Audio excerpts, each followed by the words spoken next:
What's up mga kabari at mga kasilip, and welcome back to Master Silip TV. Narito na naman po ang inyong lingkod, si Master Silip aka Uncle Engpa, para magbigay ng race analysis and information na gaganapin na pakarera sa Malvar, Batangas. And it's a Sunday racing in Manila Metro Turf, August 13, 2023. And we have 8 races na lalargaan. Try nating silipin at tignan kung sino may mga malalaki at posibilidad na panalo. And kung bago lang po pala kayo rito sa channel ko, kindly click subscribe, like and share, at napakalaking tulong na po sa akin yan mga kabari at mga kasilip, no? You may also click the notification bell para lagi kang updated sa aking mga race analysis. And also you may leave your comment down below kung gusto nyo pong magpa-shoutout or any topic that you would like to talk about. Again, we have 8 races na lalargaan, and sisilipin natin kung sino may mga malalaking panalo rito, no? And hindi ko na patatagalin to. Let's go ahead in 3, 2, 1, let's go! Race number 1 na po tayo mga kabari at mga kasilip. Start ng ating first Peak 5 event, covers races 1 to 5. Dito po sa race number 1 ay may 7 numbers in bettings with a distance of 1,000 meters, and this is a maiden race.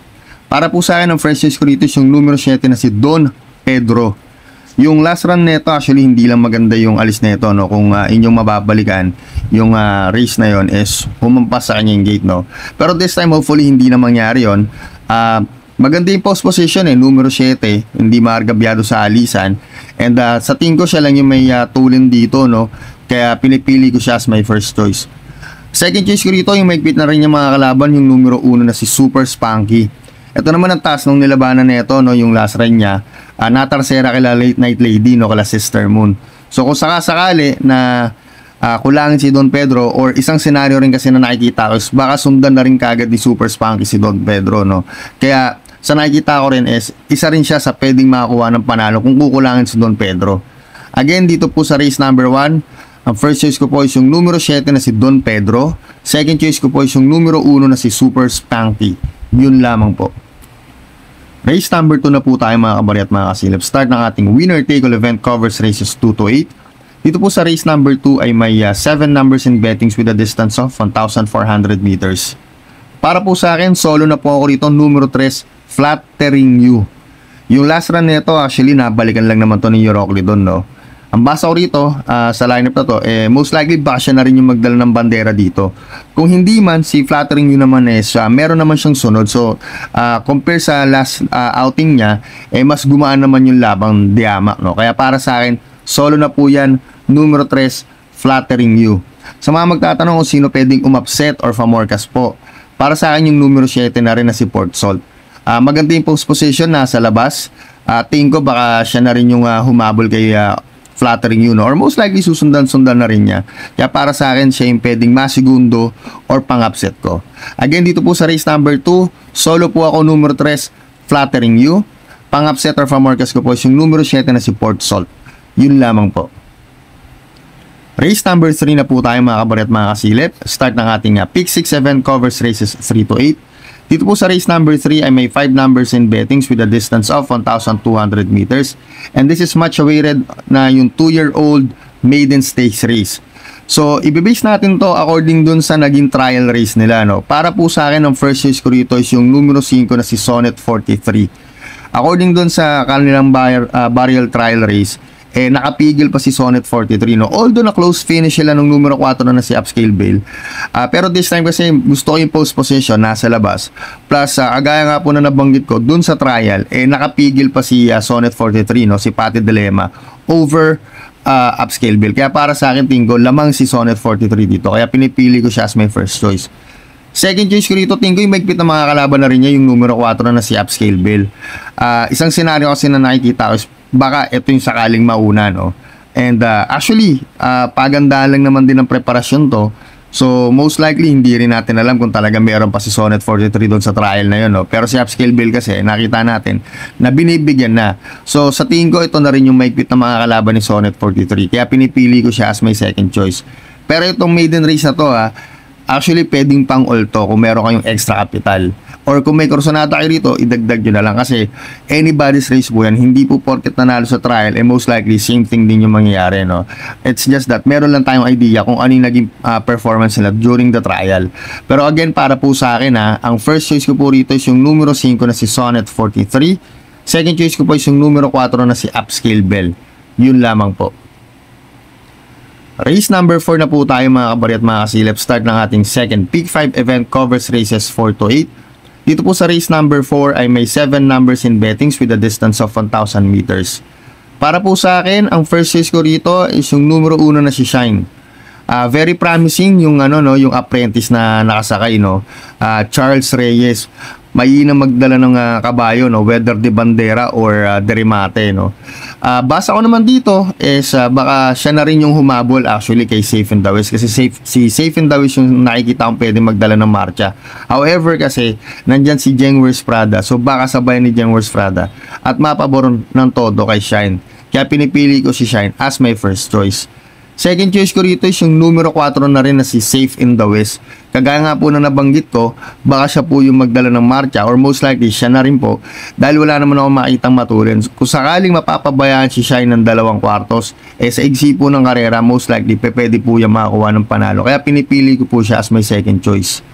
Sama ko rito pang third choice yung numero 3 na si Jengwers Prada. Isang senaryo sa nakikita ko rito mga kabari at mga kasilip, kung sakaling kulangin si Safe in the West at hindi makarimati si Shine, si Jengwers Prada is most likely siya na rin yung tututok sa bandera rito, Since may yung distansya and nakatutok siya, so siya may pinakamalapit na pwedeng kumuha ng unahan. Kaya pinipili ko siya as my third choice. Pero kung may extra yung kapital, pwede nyo pang sama dyan yung numero 2 na si Lucky No, dahil may panalo rin po yan, kahit na may yung distansya. Pero para po sa akin, ang first choice ko po rito is yung numero 1 na si Shine. Second choice ko po rito is yung numero 4 na si Safe in the West. At ang third choice ko po rito is yung numero 3 na si Jengwers Prada. Yun lamang po. Race number 5 na po tayo mga kabari at mga kasilip. Start ng ating Peak 4 event, covers races 5 to 8. Dito po sa race number 5 ay may 7 numbers in bettings with a distance of 1,000 meters. So sprint race ulit tayo, Para po sa akin, ang first choice ko rito is yung numero 4 na si Angry Maxine. Kung inyo matatandaan, inabot lang naman to sa meta, Tarserong dumating, dikit-dikit sila nun. Nasigundo ron si Maasa, nakalimutan ko lang kung sining nanalo sa kanila, Pero tingin ko this time, baka sakali, ma-irate ng maganda. Plus, sabi ko nga, very promising yung apprentice na nakasakay, na si Charles Reyes. Magaling magdala ng kabayo to, whether de bandera or de remate. So baka mapabor from RC Suson this time, apprentice rider Charles Reyes. So malaki yung factor na mababawas na yung kilogram sa kanya, kasi -4 to. So sa tingin ko siya na rin yung mauuna, kaya pinipili ko siya as my first choice. Second choice ko rito is yung numero 7 na rin na si Maaasahan. Isang senaryo na nakikita ko mga kabari at mga kasilip, baka magkaroon ng killing pace between Angry Maxine at numero 5 na si Megan Maxine. Although na 1,000 meters lang yan, si Maaasahan is pwede naman maitutok agad yan, basta mapalundag lang to ng maganda. Tingin ko tercera peso na to. Plus maganda yung post position, numero 7 nasa labas, so most likely makakapeso na rin to ng maganda. Kaya pinipili ko siya as my second choice. Sama ko rito pang third choice yung numero 5 na si Megan Maxine. Ito isang senaryo na nakikita ko is baka wala naman paunahin si Megan Maxine, kasi alam naman natin na may natural speed to sa katawan. Plus yung Hinete, Jan Alvin Guse, most likely baka bigyan na kagad ni Alvin to at ipilit una. Kaya isa rin siya sa nakikita ko na pwedeng makakuha ng panalo since may yung distansya. Kaya pinipili ko siya as my third choice. Again, dito po sa race number 5, ang first choice ko po rito is yung numero 4 na si Angry Maxine. Second choice ko po rito is yung numero 7 na si Maaasahan. At ang third choice ko po rito is yung numero 5 na si Megan Maxine. Yun lamang po. Race number 6 na po tayo mga kabari at mga kasilip. Dito po sa race number 6 ay may 9 numbers in bettings with a distance of 1,000 meters. Para po sa akin, ang first choice ko rito is yung numero 9 na si Magnolia Ashley. Ito isang napansin ko rito sa bayo na to. Yung last outing nito actually sinubukan na to, pinili una. So mukhang sinubukan na nila si kabayo, ginising na nila. Tingin ko kahit na maraming matulin, kasi karamihan talaga rito is mga natural sprinter. Ang kagandahan kay Magnolia Ashley is gusto ko yung post position niya nasa labas, hindi siya matatabunan. If in any case na hindi naman siya mauna, tingin ko may sunod naman tong kabayo na to, Plus masyado na rin siyang mababa sa grupo na to. Umabot na siya sa numero 5, So kaya pinipili ko po siya as my first choice. Second choice ko po rito is yung coupled entry numero 3 na si Potential with 3A Let It Shine. Actually, si Lerit Shine yung tinitingnan ko may malaking panalo, no? Kasi si Potential, hindi ko pa nakikitaan na may magandang tinatakbo. However, mababa na rin po masyado yan si Potential dyan, no? Pero si Lerit Shine kasi may takbo to na pwedeng isunod kaagad sa kanila sa mga dibandera. Pag to napalundag ng maganda ni AM Bufete, most likely kung magkakaroon ng killing pace is talaga magiging tailor-made kaya Lerit Shine, no? Kaya pinipili ko yung coupled entry na yan as my second choice. Sama ko rito pang third choice at pandihado ko na rin yung numero 2 na si Truth Maker. Ito talaga may natural speed sa katawan to, no? Kung sakali na walang mag-interest na mauna, sigurado ako ito ang bandera. May mga kabayo rito na ibang matutulin, however hindi naman ganun kaganda sumalida. Pero si Truth Maker kasi most likely maganda naman to lumundag sa aparato at talagang may natural speed sa katawan, no? So baka sakaling mapabayaan, again 2 kwartos, napakaiksi ng karera, pwedeng makakuha ng panalo. Kaya pinipili ko siya as my third choice. Again, dito po sa race number 6, actually ito anybody's race to, no? Pero para po sa akin, ang first choice ko po is yung numero 9 na si Magnolia Ashley. Second choice ko po is yung coupled entering numero 3 na si Potential with 3A Lerit Shine. At ang third choice ko po is yung numero 2 na si Truth Maker. Yun lamang po. Race number 7 na po tayo mga kabari at mga kasilip. Dito po sa race number 7 ay may 9 numbers in bettings with a distance of 1,400 meters. May mga nagbabalik na kabayo rito, no? Kagaya ni Ulala, no? Pero para po sa akin, ang first choice ko rito is yung numero 2 na si Silver Glow. Ito yung last outing nito, actually. Naubos to kakahabol kay Tatler Story. Si Tatler Story yung nanalo ron, then siya agad yung segunda pwesto. This time, hindi naman ganun kalakasan yung pacing ng karera, although ang babandera dito si Marangal at saka yung numero 7 na si Monique. So kung aalis si Silver Glow, same thing ng last performance niya, most likely pwedeng maging tailor-made talaga ay Silver Glow. Kaya pinipili ko siya as my first choice. Second choice ko rito is yung numero 9 na si Aidan's Victory. Isang senaryo na nakikita ko rito mga kabari at mga silip is baka wala namang mag-interest mauna, ito ang magdala ng marka. Maganda yung post position, nasa labas, numero 9, hindi matatapalan. And kung sakasakali makakasolo ere, tingin ko malaking panalo. Kung hindi man, pwede namang isunod si Aidan's Victory. Since maganda yung kanyang post position, hindi siya makargabyado sa alisan. Kaya pinipili ko siya as my second choice. Sama ko rito pang third choice, yung numero 4 na si Magnifico. Ito mga kabarya, mga kasirp, yung last 2 performances na ito is actually puro 1,000 meters. Yung isa tumakbo siya, dumating siya ng tarsera, yung isa naman dumating siya ng kwarta. So talagang bitin na bitin sa kanya yung distansya, no? This time 1,400 meters. So baka mag-materialize, baka nagsilbing batak sa kanya yung dalawang maigsing karera na yon. So pwedeng makakuha siya ng panalo rito, no? Kaya pinipili ko siya as my third choice. Again, dito po sa race number 7, ang first choice ko po is yung numero 2 na si Silver Glow. Second choice ko po is yung numero 9 na si Aidan's Victory. At ang third choice ko po is yung numero 4 na si Magnifico. Yun lamang po. Race number 8 na po tayo mga kabari at mga kasilip. Final race for Sunday racing. Dito po sa race number 8 ay may 12 numbers in bettings with a distance of 1,400 meters. So para tingnan po ito ng ating winner take all, pick 6, second pick 5, and pick 4.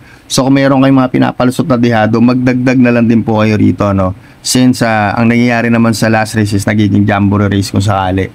Pero para po sa akin, ang first choice ko po rito is yung numero 6 na si Iikot Lang. Tingin ko gumaan yung laban mga kabarya, mga silip, no? Kasi mas matataas yung nilalabanan dito ni Iikot Lang. Although na maraming matulin dito, maraming sprint horses, tingin ko naman siya yung pwedeng mauna eh. Or actually si Iikot Lang pwede naman ding isunod to, no? Kung sakasakaling may mauuna sa kanya. Wala namang problema to sa salida kasi maganda naman tong lumundag si kabayo, no? Kaya para sa akin, pinipili ko siya as my first choice. Second choice ko po rito is yung numero 5 na si Easy Landing. Etong kabayo na to, pwede rin po itong parimatiin, no? Since kagaya nga po na nabanggit ko, masyadong maraming sprinter sa karera na to, no? So, pwedeng mapabor kasi sa mga diremate or sa mga isusunod lang, sa mga awat. Since mahaba rin yung karera, 1,400 meters, tingin ko si Easy Landing is probably baka nasa pang-4 or pang-5 peso to, no? At parimate pagdating ng rektahan. Kaya pinipili ko siya as my second choice. Sama ko rito pang third choice yung numero 1 na si Majestic Star. Ito mga kabarya, mga kasilip, is galing sa panalo to, and sobrang nag-uumento yung kabayo, no? So baka sakali na magtuloy-tuloy kung gagawin niya yung same performance niya last time, since maraming matulin dito sa lineup na to, pwede talagang mapabor sa kanya, no? Kasi siya lang yung nakikita ko na pwedeng makarimate ng matibay-tibay dito, no? Kaya pinipili ko siya as my third choice. Again, dito po sa race number 8, anybody's race po ito. Magdagdag na lang po kayo rito kung sino pa yung mga korsonada nyo. Pero para po sa akin, ang first choice ko po rito is yung numero 6 na si Iikot Lang. Second choice ko po is yung numero 5 na si Easy Landing. At ang third choice ko po is yung numero 1 na si Majestic Star. Yun lamang po. At dyan nagtatapos ang ating Sunday race analysis. Sana makatulong sa inyo mga kabarya at mga kasilip, no? And yun lang naman ang tanging hangad ng ating Master Silip TV na channel, no? Ang makatulong at makapagbigay ng race analysis. And yung aking race analysis is binibase ko po yan sa pagkakagawa ng lineup, no? And also yung aking mga pili is binibase ko sa senaryo na possible na pwede mangyari. So nasa sa inyo po yan, kung gusto nyo pong sundin, pwede nyo rin pong palitan, at pwede nyo rin pong dagdagan. And good luck sa inyo mga kabarya at mga kasilip, no? Ingat kayo sa pagpunta nyo sa mga paboritong OTB. And happy racing. Once again, this is your Master Silip na nagsasabing, mga kaibigan, sa karera, bawal hard loser, at lang.